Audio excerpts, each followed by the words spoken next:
Good day everyone, mga kapatid kay Kristo at sa aking mga kapatiran dyan sa Quezon City Female Dormitory sa Camp Karingal sa pamumuno po ng ating Madam Warden Maria Lourdes Passion at sa kanyang assistant na si Madam Erlinda Turaray at sa lahat ng pamunuan. Magandang umaga po at welcome po sa ating virtual preaching itong pandemic season entitled Do Not Compromise Your Faith with the World. At ito po ay makikita sa Revelation 2 starting po sa verse 18. Ito ang mensahe ng Diyos sa iglesia sa Tiatira. Okay? So sa verse 18 po, ito po ang sinasabi, isulat mo sa anghel ng iglesia sa Tiatira. Ito ang pinapasabi ng anak ng Diyos na may mga matang parang apoy na nagliliyab at mga paang kumikinang na parang tansong pinakintab. Nalalaman ko ang mga ginagawa mo, ang iyong pag-ibig, katapatan, paglilingkod at pagtitiyaga. Nalalaman kong ang mga ginagawa mo ngayon ay higit kaysa noong una. Ngunit ito ang masasabi ko laban sa iyo. Pinapayagan mo si Jezebel, ang babaeng nagpapanggap ng propeta, na turuan at linlangin ang aking mga lingkod upang makiapid at kumain ng pagkaing inihandog sa mga Diyos-Diyosan. Binigyan ko siya ng sapat na panahon upang pagsisihan at talikuran ang kanyang pakikiapid. Ngunit ayaw niya. Kaya nga magkakasakit siya ng malubha, pati ang mga kasama niya sa pangangalo niya. Daranas sila ng matinding kapighatian kung hindi nila pagsisisihan at tatalikuran ang kahalayang ginawa nila sa piling ng babaeng yan. Papatayin ko rin ang kanyang mga tagasunod upang malaman ng mga iglesia na ako ang nakakaalam sa puso't isip ng mga tao. Gagantimpalahan ko ang bawat isa sa inyo ayon sa inyong gawa. Ngunit, para sa ibang mga taga-Tiatira na hindi nakikinig sa masasamang katuruan ni Jezebel at hindi natuto ng tinatawag na malalalim na lihim ni Satanas, ito ang sinasabi ko sa inyo. Hindi ko kayo bibigyan ng pasanin, ngunit dapat kayong manatiling tapat sa akin hanggang ako'y dumating. Sa magtatagumpay at tutupad ng kalooban ko hanggang wakas, ibibigay ko sa kanya ang pamamahala sa mga bansa. Mamamahala siya sa pamamagitan ng tungkod na bakal at dudurugin niya ang mga bansa na parang mga palayok. Ibibigay ko ito kung paanong ibinigay ito sa aking ng Ama. Ibibigay ko rin sa mga magtatagumpay ang bituin sa umaga. Ang lahat ng may pandinig ay makinig sa sinasabi ng Espiritu sa mga iglesia. Pinagpala na po ang lahat ng mga nakarinig at nakabasa ng skripturang ito. Okay. Ang Revelation po, pahayag, ay ito po ay mensahe para sa mga 7 churches of Asia na ibinigay ng ating Diyos Ama sa kanyang anak na si Jesucristo, at ang ito po ay binigay ng ating Panginoong Hesus kay John, no? Pamamagitan ng anghel at ito nga ay dun sa 7 iglesia ng Asia. Okay? Ito pong iglesia ng Asia na to, bakit 7? Mahigit pa sa 7. Representation po ito ng kung ano pong karakter mayroon ang ministro o ang messenger ng salita ng Diyos. Okay? Yun po yung star. At ang church, tayo pong mga true believers ng ating Panginoong Hesus. Okay? So, Thyatira, pinag-aralan po natin yung Laodicea kung saan ang mensahe ay para sa mga maligamgam. Ito yung hindi nag-init. Hindi naman ng lamig, maligamgam na. Sabi nga ng Diyos ay susuka niya ang mga maligamgam. Kaya kailangan maging mainit tayo. Yung pangalawang church po ay yung Ephesus, kung saan ito po ay mainit sa umpisa. Subalit nanlalamig. Naging mainit sila. Okay? Nanlalamig, iniwan ang kanilang first love. Okay? At ang pangatlo naman ay yung church ng Smyrna. Okay? Kung saan po ay ito po ay marami po sila, pinapersecute po sila. Okay. Ngayon po, ang pag-aaralan natin ay yung sa Thyatira, kung saan ang sabi nga, ang iglesyang ito ay maganda naman ang kanilang ginagawa, subalit mixture po. Naghahalo ang mga miyembro ng simbahan na ito. Okay? Kaya ang mensahe niya ay, sabi nga dito sa verse 18, ito ang pinapasabi ng anak ng Diyos. So, anak ng Diyos. Marami po kasi sa atin ay naghihintay pa ng Mesyas. Okay? Meron naman yung iba ay iba ang kanilang Mesyas o anak ng Diyos. Subalit dito, maliwanag ito sa Revelation na to, this was revealed to Jesus Christ. At ang sabi nga ng ating Panginoong Hesus, pinapasabi ng anak ng Diyos. Okay? Ang ating Panginoong Hesus, ang anak ng Diyos, at ang sabi, may mga matang parang apoy na nagliliyab. Okay? Alam po ninyo, yung matang mga yun, ang sabi nga is, tumatagos hanggang kaluluwa. Alam natin yung, kumbaga sana, ang tingin pa lang ng Diyos, alam na niya kung sino ka, ano ang totoo sa isip at sa puso mo. Kaya nga parang apoy, no, na nagliliyab. At mga paang kumikinang na parang tansong pinakintab. Okay? So, mga paang kumikinang, no? Ito ay simbolo ng katatagan. Alam po ninyo, pag tayo po ay naka-Kristo, anumang pagsubok ay magiging matatag tayo. Amen? Okay. Sa verse 19, nalalaman ko ang mga ginagawa mo. Ang iyong pag-ibig, katapatan, paglilingkod at pagtsatsaga. Nalalaman kong ang mga ginagawa mo ngayon ay higit kaysa noong una.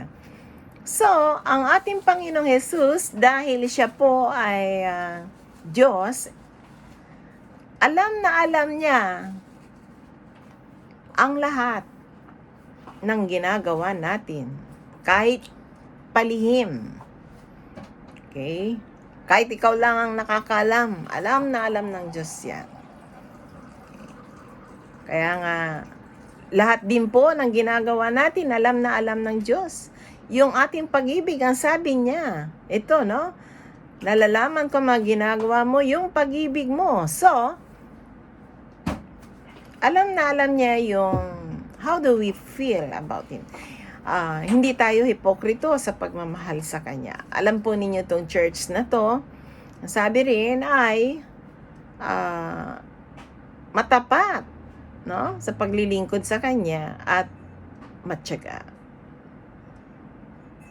Alam na alam ng Diyos ang lahat ng ginagawa nila mula nung una hanggang ngayon. Okay? Yan ang sabi sa verse 19. At ang sabi pa niya, nalalaman kong ang mga ginagawa mo ngayon ay higit kaysa noong una.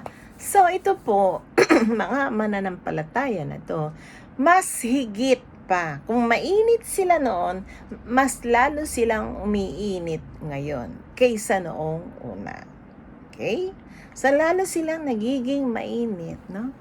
Ang sarap po, no, na pag tayo'y nagmahal sa Diyos, hindi lang tayo mainit noon. Habang lumalaon, habang tumatagal, no? Hanggang sa pagkuha na sa atin dito sa mundo, no? Ating lisanin man ito, mas lalo tayong umiinit. So, yan ang pagpupuri ng Diyos sa Church of Thyatira. Lalo silang umiinit. Hindi sila nanlalamig. Subalit, ito ang kapintasan ng church na ito. Sa verse 20, ngunit ito ang masasabi ko laban sa iyo. Pinapayagan mo si Jezebel, ang babaeng nagpapanggap na propeta. Naturuan at linlangin ang aking mga lingkod upang makiapid at kumain ng pagkain inihandog sa mga Diyos-Diyosan. Okay. Kaya po sa church na ito, bagamat ang ganda ng mga ginagawa nila, pero pinayagan po nilang magkaroon ng false prophet, no? Para bang yung kay King Ahab at Jezebel, no? We know Jezebel noon na marami po siyang false prophets, no? Na nilaban sa nag-iisang Diyos natin, nilaban po ni Elijah. At nakita po natin na ang kahindik-hindik na wakas ni Jezebel dahil sa kanyang wickedness, no, na ginawa. False prophet po. At dito yung isa na namang Jezebel ang pinayagan nitong na magturo, ni pinayagan ng church na magturo at linlangin ang aking mga lingkod, ang sabi ng Diyos, upang makiapid. So ito pong false prophet na to, na si Jezebel, napaka-impluensya nito, no? Siguro may power siya. Bakit hindi siya napigilan, no? Ito nga ang pintas ng ating Panginoon sa church na ito. Hindi napigilan ng ministro na mag-preach ng mali itong si Jezebel. When we say false prophet, is ang teaching po niya ay hindi naaayon sa teaching ng ating Panginoong Jesus, no? It is against or contrary to the word of God. Kaya napakahalaga po na binabasa po natin ang salita ng Diyos dahil marami po kadalasan, I would say, mga false prophets ang nagtuturo ng kontra. Okay. At naikayat niya, no? Sabi, naikayat niya yung ibang mga membro, nalilin lang niya dahil lahat ng kanya sinasabi ay puro kasinungalingan, no? At ito yung mga hindi naniniwala kay Kristo na anak ng Diyos. Okay. Ang sabi, tinuturang makiapid. Alam na alam po natin na bawal po ang makiapid, no? Bawal na bawal. Okay? So, yung sex should be within the marriage. Okay.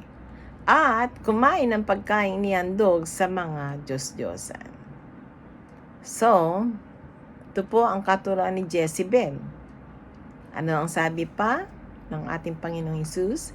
Binigyan ko siya ng sapat na panahon upang pagsisihan at talikuran ang kanyang pakikiapid, ngunit ayaw niya.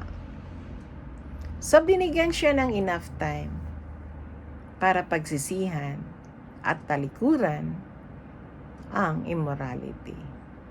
Alam po ninyo, habang buhay po tayo, nandito pa po, may time pa po tayo na pagsisihan ang lahat ng ating mga kasalanan habang tayo nandito nabubuhay sa mundo. At yan ay ang tunay na pagsisisi. Kasi alam naman ng Diyos na kung niloloko mo siya o hindi, kung yung sinasabi mo ay hindi totoo, no? Hindi yan ang nasa, kung ano yung talagang laman ng puso mo, alam na alam yan ng Diyos. Okay? So, there is enough time, kaya lang ayaw niya. Alam nyo, marami po sa atin, kahit may oras pa, talagang ayaw nilang pagsisihan. Why? Because gusto nila yung pleasures. The lust of the flesh, the lust of the eyes, and the pride of life. Ayaw nila. Kahit na ayaw nilang pagsisihan. Gusto nila yung kung ano yung nakakapagpasaya sa kanila. Kaya nga,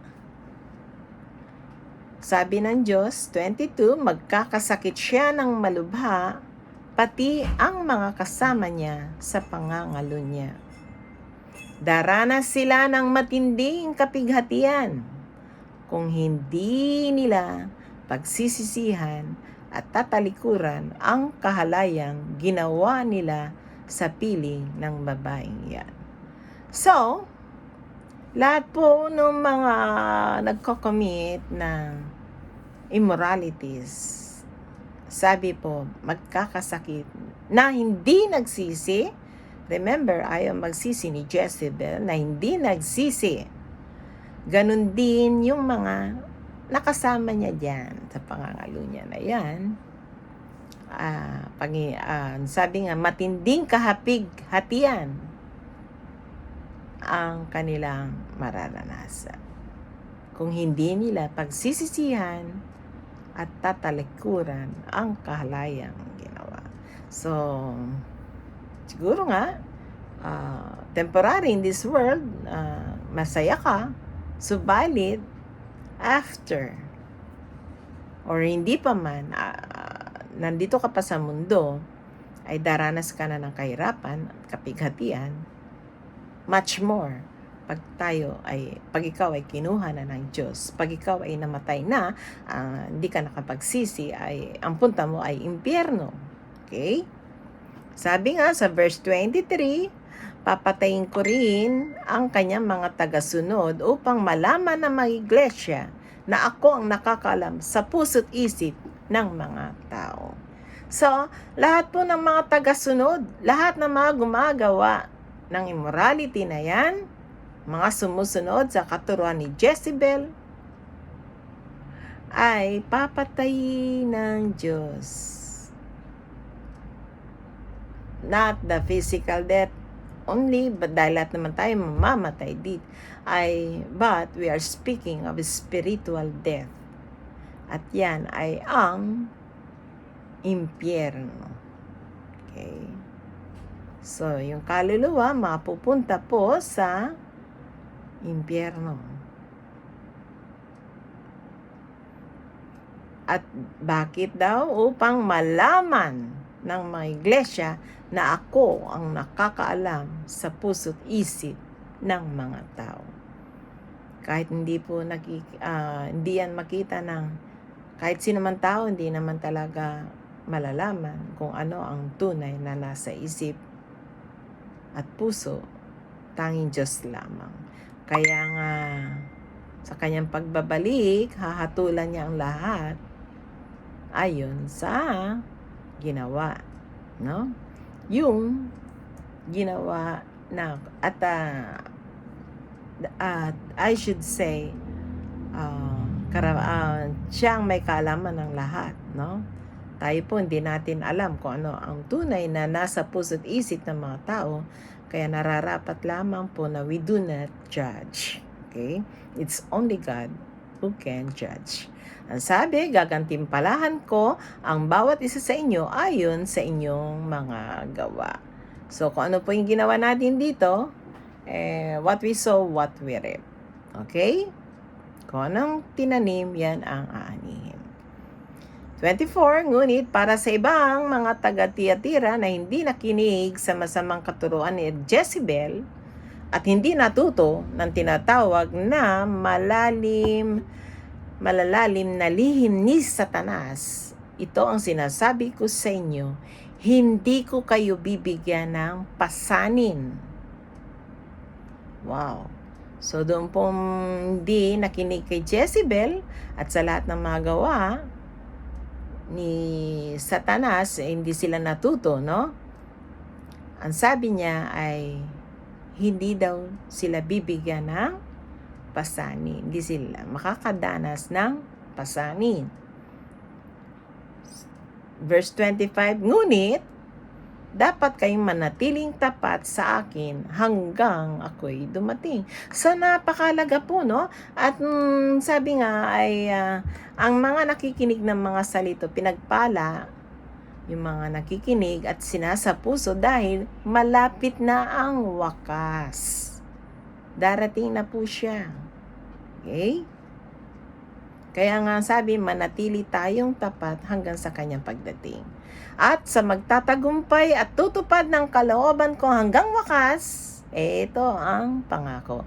Ibibigay ko sa kanyang pamamahala sa mga bansa. Mamamahala siya sa pamamagitan ng tungkod na bakal at dudurugin niyang mga bansa na parang mga palayo. I should say that this, sabi nga nila, this refers to the time when we, the true believers, will be ruling with God on His second coming. Okay? At sa verse 28, binibigay ko ito kung paano ibinigay ito sa akin ng Ama.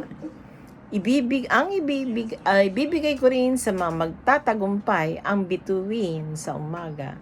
And we know that star is Jesus Christ, the light of the world. At ang sabi, ang lahat ng may pandinig ay makinig sa sinasabi ng Espiritu sa mga iglesia. So, napakalaga na tayo ay patuloy na makinig at isa puso, no? Ang lahat. So, habang may pagkakataon pa po, magsisina po tayo nang hindi tayo makaranas ng hirap, no? Ang parusa ng Diyos, no? Na pag hindi ka nagsisi, hanggang wakas, mapupunta ka po sa impyerno. Subalit, ang lahat ng magtatagumpay ay makakapiling ng Diyos. Napakalaga. Ang sabi nga is, they will rule with God. So, mga kapatid, patuloy po tayo na maging, I would say, continue reading, no? The Word of God, dahil ito ang magliligtas sa atin sa anumang mga tukso ng kaaway. Okay? Tayo nga pong lahat ay yumuko. Kung meron po ditong nais tanggapin ang ating Panginoong Yesus bilang anak ng Diyos, tandaan po natin, ang sabi nga sa John 14:6, I am the way, the truth, and the life. No one comes to the Father except through me. At kinakailangan po, paniwalaan natin na ang Panginoong Jesucristo ang anak ng Diyos, ang ating tagapagligtas. Sumunod po kayo sa panalangin na ito kung nais yung tanggapin si Jesus.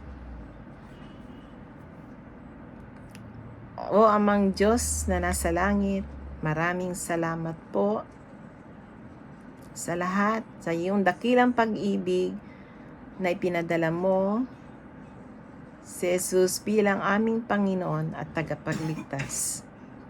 Ako po ay isang makasalanan na lumalapit sa inyo, humingi ng kapatawaran. Nagkasala po ako, inaamin ko po na nagkasala ako, nakagawa ng hindi maganda ayon sa iyong kalooban, at humingi po ako ng kapatawaran. Patawarin mo po ako. At mula sa araw na ito, ikaw, Jesus, ang aking Panginoon at tagapagligtas. Maglilingkod ako sa iyo, susunod ako sa iyong mga salita. Patnubayan mo po ako. Maraming salamat sa iyong pagpapatawad sa akin. All this we pray in Jesus' name. Amen. Lord God, hallelujah, tinataas ko po ang mga kapatiran kong tumanggap sa inyo, Panginoong Hesus, bilang anak ng Diyos. Patnubayan niyo po sila, O God. Gabayan niyo po, bigyan niyo po sila ng guidance, ng wisdom, ng blessing, Lord. All their needs, physically, financially, emotionally, spiritually, Lord. Marami pong salamat, O Lord. At patuloy na ilayo mo sila sa anumang mga kapahamakan. At tulungan mo silang lalong mag-alam ang kanilang pagmamahal sa iyo. Okay. Lord, thank you, Lord. All this we pray in Jesus' name. Tayo nga pong lahat ay tumayo. Ating dasalin ang Ama namin. Ama namin, sumasalangit ka, sambahin ang ngalan mo, mapasa amin ang iyong kaharian. Sundin ang loob mo dito sa lupa para nang sa langit. Bigyan mo kami ngayon ng aming kakanin sa araw-araw at patawarin mo kami sa aming mga sala, paris ng pagpapatawad namin sa nagkakasala sa amin. At huwag niyo kaming ipahintulot sa tukso at iadya niyo kami sa dilang masama. Lord God, hallelujah, maraming salamat, Panginoon, sa oras na ito na kami po ay nagkatipon-tipon para sa iyong mga salita. Muli, Lord, dinadalangin ko ang aking mga kapatid, tinataas ko sila sa inyo, ang kanilang mga kaso, o Panginoon, bigyan mo ng katagumpayan, Lord. Hallelujah, nang sa ganon ay makalabas na sila sa detention cell na yan, Lord, at makapiling ang kanilang mga mahal sa buhay. Dalangin ko rin, Lord, ang kanilang kung ano man, sino man dito ang mga may sakit, Panginoon, ikaawad mo po sa kanila ang kagalingan, Lord, Panginoon. Nothing is impossible to you. You are our great healer. At patuloy, O God, na bigyan mo sila ng kalakasan, O God. Bless them, Lord, and their loved ones, Lord God. Hallelujah, O Lord. Bless all the my brothers and sisters. Samahan mo kami. You are only our hope. Ikaw lang ang aming pag-asa, Panginoon, sa pandemic na ito, O God. At pagkasama ka namin, wala kaming dapat ikatakot. Because you are a God who is merciful, loving, and powerful and true to your word. Thank you, Lord. All this we pray in Jesus' name. God bless you in the name of the Father, the Son, and the Holy Spirit. May God's face shine upon you, keep you, and bless you. Thank you very much.